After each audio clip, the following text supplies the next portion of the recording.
The formula which was given by Bohr of the energy loss or the stopping power, that is minus dE by dx is equal to z square e power 4 small n divided by 4 pi epsilon naught square mev square natural log of 2 mev square divided by h nu. So from here B minimum was equal to h divided by 2 mev and B maximum, this was equal to divided by nu. Now Bethe he made certain corrections. As the heavy charged particle which is moving and it is entering a medium, this heavy charged particle is moving with relativistic velocities, that is velocities which are approaching to the speed of light or which are close to the speed of light. So this heavy charged particle is moving with relativistic velocities. So in this case we have to make certain relativistic corrections, as you have already done in the case of special theory of relativity.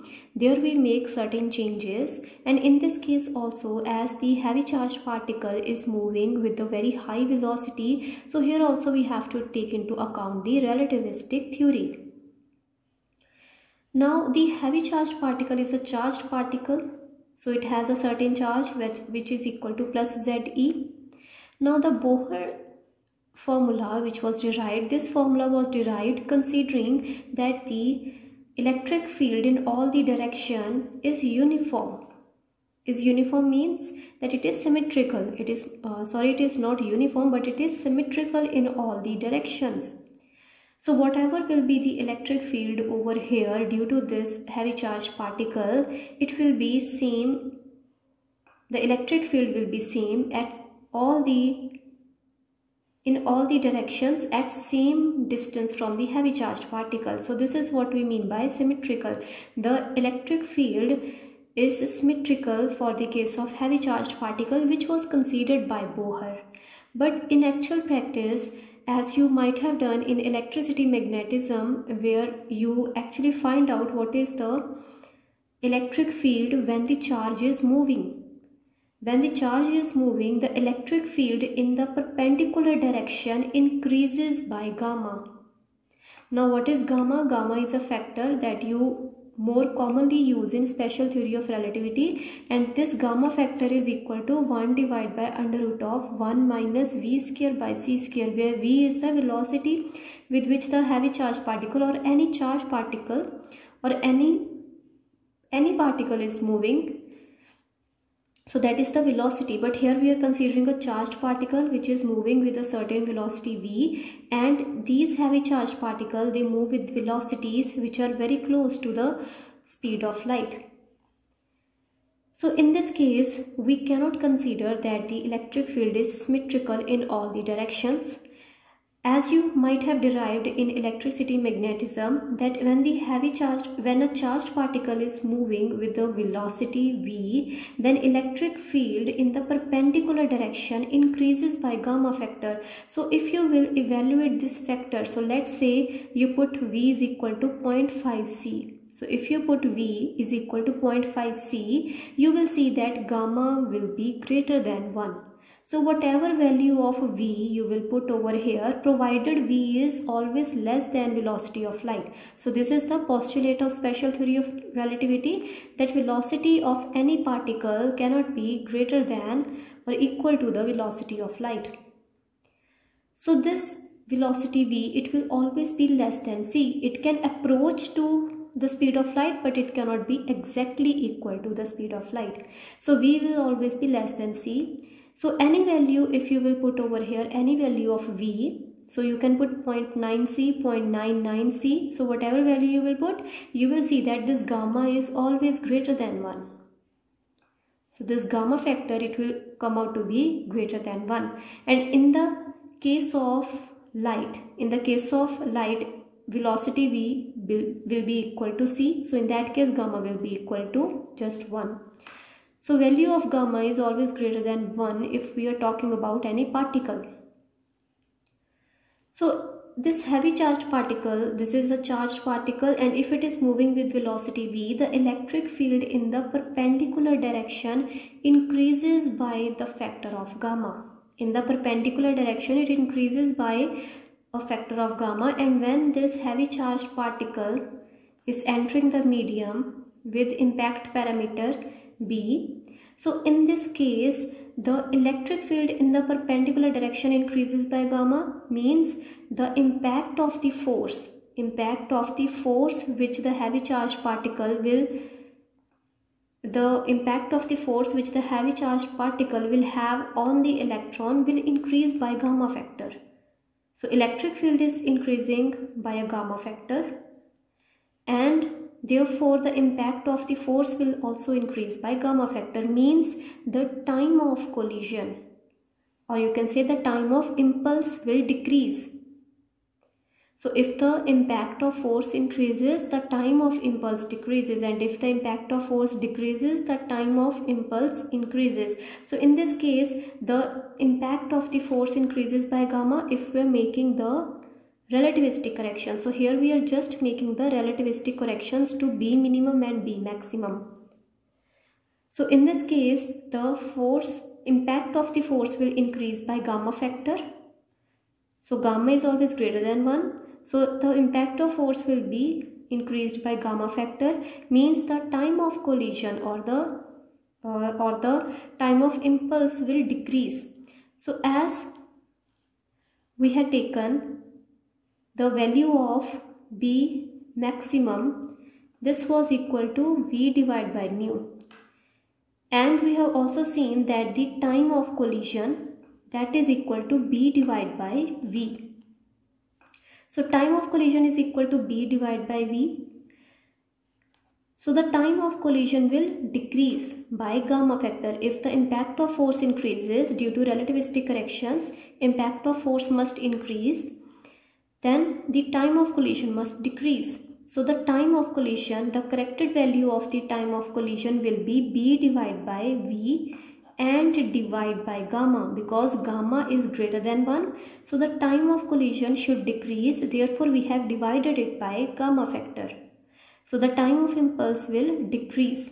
So this is the time of impulse, and according to the Bohr's theory, the time of collision must be less than the time of revolution, which is 1 divided by nu, and this we have already done when we were calculating B maximum. So time of collision must be less than 1 divided by nu. So what is time of collision? This corrected value of time of collision is B divided by V into gamma. This must be less than 1 divided by nu. So from here we will get new value of B max. New value of B max will be equal to, so we will take V and gamma on the right hand side. So impact parameter must be less than V into gamma divided by nu. So the maximum value of impact parameter, the corrected value, is equal to V into gamma. We will take this on the right hand side, V into gamma divided by nu. So this is the corrected value which was given by Bethe.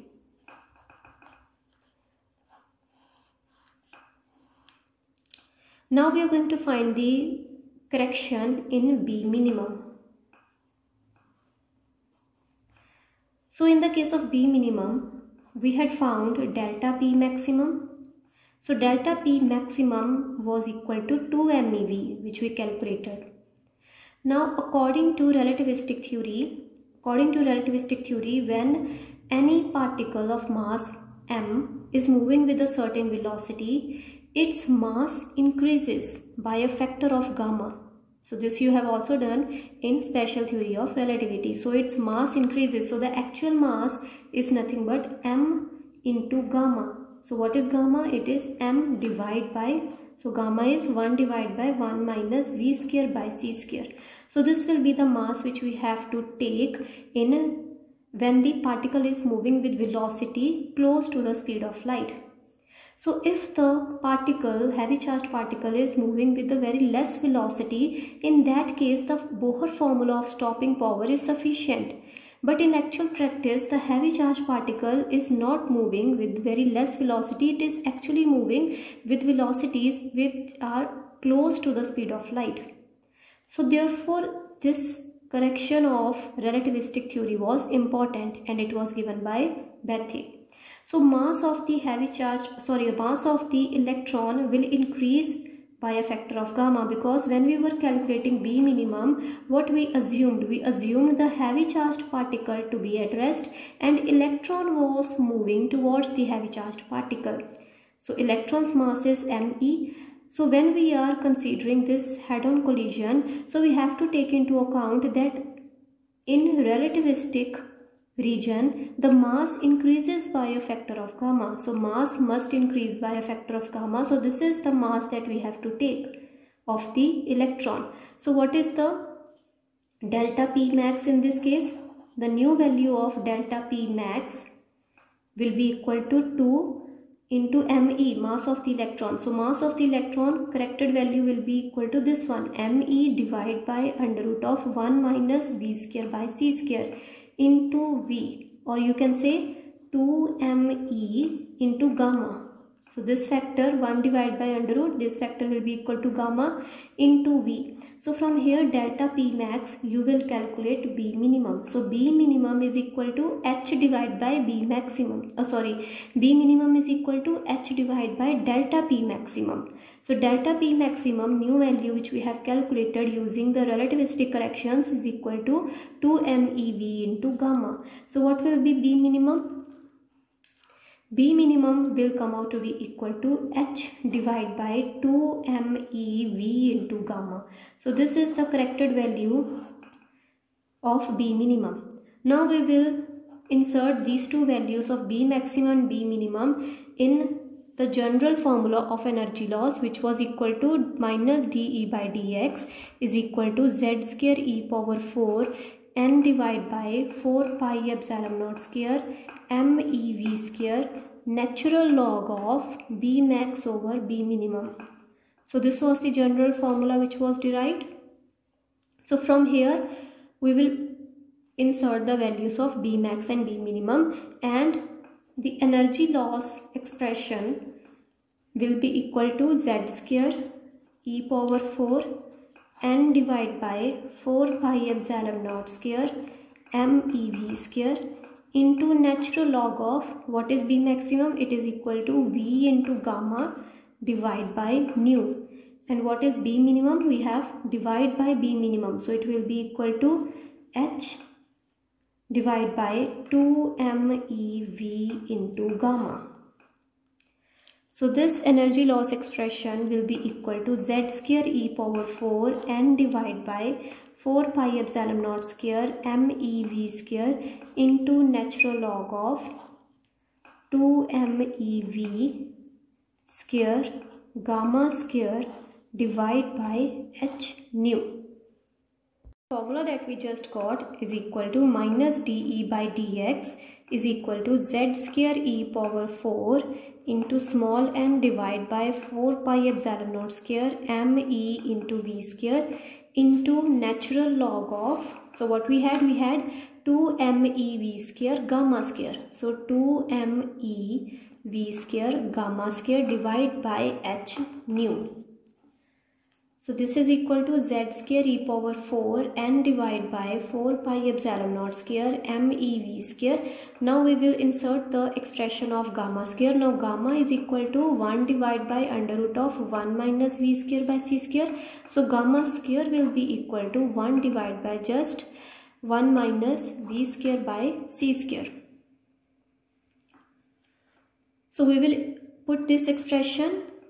So it will be equal to 2meV square divided by h nu as it is into gamma square. So that is 1 divided by 1 minus v square by c square. So this will be equal to z square e power 4 n divided by 4 pi epsilon naught square meV square into natural log of, now we will use the property of logarithm. So here we have natural log of this multiplied by this, so that will be equal to or you can say this divide by 1 minus v square by c square. So this is equal to, let's say if this is equal to capital A and this denominator is equal to capital B, so we will have natural log of capital A minus of natural log of capital B. So here we are just using the property of logarithm. So natural log of 2mev square divided by h nu minus of natural log of 1 minus v square by c square. So this is the formula which was derived by Bethe, and the exact formula for energy loss was given by Bloch, scientist, in 1933. So that formula, after certain amendments, which is not a part of your syllabus, so only up to this the derivation is a part of your syllabus. So after that Bloch, he made certain more corrections and he gave the final expression of energy loss, which was z square e power 4 n divided by 4 pi epsilon naught square mev square into natural log of 2 mev square by h nu minus natural log of 1 minus v square by c square as it is, and after that we have extra term which is minus v square by c square. So this formula is called as Bethe-Bloch formula.